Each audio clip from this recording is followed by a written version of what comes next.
We discussed several mechanisms that help to prevent interspecies fertilization, but another problem that has to be addressed is the possibility of polyspermy, which is the fusion of more than one sperm with an egg. And this is a possibility because multiple sperm can reach an egg simultaneously, both for organisms that have external fertilization, but also in organisms that have internal fertilization. Polyspermy is problematic for two reasons. If two sperm fuse with a single egg, the resulting organism will have 3 copies of each chromosome as opposed to the normal 2 copies, so the organism will be triploid.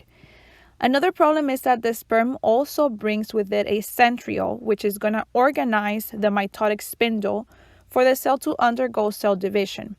But if we have 2 sperm that fuse with one egg, then there'll be an additional mitotic spindle that forms, and that will lead to daughter cells that have abnormal numbers of chromosomes. Some have more than they should, some have less than they should. If that happens, the embryo is not viable and it will eventually die. In sea urchins, there are 2 blocks to polyspermy, a fast block and a slow block. Mammals have a slow block, but they lack the fast block, and that's related to the fact that fertilization is internal in mammals. The fast block to polyspermy happens very soon after fertilization, within the first 3 seconds after the first sperm fuses with the egg. And it involves changes to the membrane potential of the egg. And the membrane potential, just to remind you, is the voltage difference across the cell membrane, or any membrane for that matter. For most cells and for the oocyte, the membrane potential is usually negative, which means that there are more negatively charged ions and molecules inside of the cell than outside of the cell. When the sperm fuses with the egg, this causes a shift in the membrane potential so that it becomes more positive. So the membrane potential goes from approximately negative 70 millivolt to approximately 20 millivolt.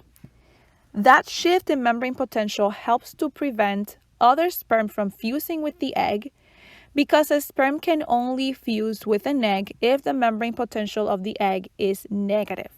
So the shift to a positive membrane potential prevents other sperm from fusing with that egg that has already been fertilized. The mechanism behind the shift in the membrane potential involves the influx of sodium ions, which are abundant in seawater. But as a side note here, for organisms that don't live in seawater, the membrane potential becomes more positive as a result of the opening of channels that allow chloride ions to leave the cell. So the chloride ions are negatively charged, and them leaving the cell will promote that shift from a more negative to a more positive membrane potential. In the case of the sea urchin, the fusion of the first sperm causes the opening of sodium channels. And because sodium concentration is very high outside the cell, this is seawater, then inside the sodium diffuses into the egg through the sodium channels. And that causes the shift from more negative to more positive membrane potential. We can see the importance of this shift in membrane potential in preventing polyspermy if we place sea urchin eggs in water containing different concentrations of sodium. As the sodium concentration decreases, you can see that the percent of polyspermic eggs increases. The fast block to polyspermy only lasts for about a minute, so there has to be another way to block polyspermy. And thankfully there is. Besides the fast block to polyspermy, there's also a slow block. Whereas we consider the fast block sort of like an electrical block, the slow block is more like a physical block, and it results from the cortical granule reaction. This reaction refers to the fusion of the cortical granules, which are located at the cortex of the egg, with the membrane of the egg. So this is the exocytosis of the cortical granules to release the contents that are located within those granules. One of the results of the cortical granule reaction is the release of proteases that are going to cleave binding receptors. And as you can see, that results in the removal of additional sperm that had attached to the surface of the egg.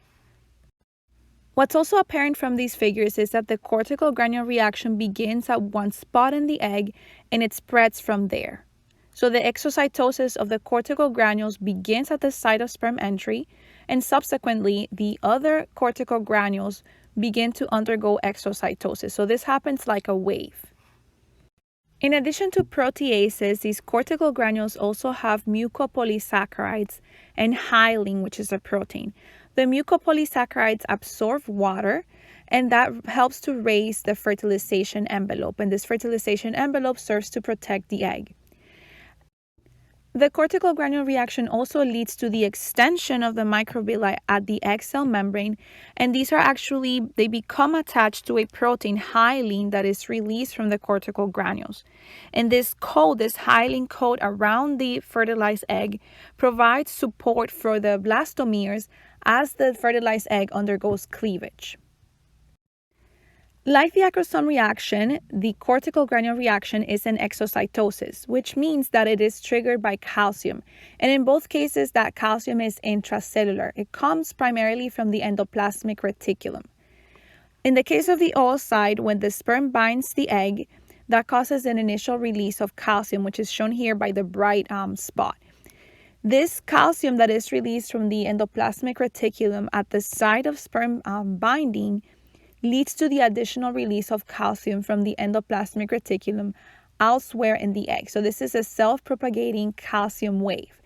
That's because the calcium that is released initially will trigger the release of additional calcium from the endoplasmic reticulum. And this is known as calcium-dependent calcium release because the calcium that is released from the ER triggers the release of additional calcium from the ER cisterna located near that location. And this is because the ER has calcium channels that open in response to the binding of calcium. So this is how the initial release of calcium causes more calcium to be released, and that triggers the exocytosis of the cortical granules throughout the entire egg.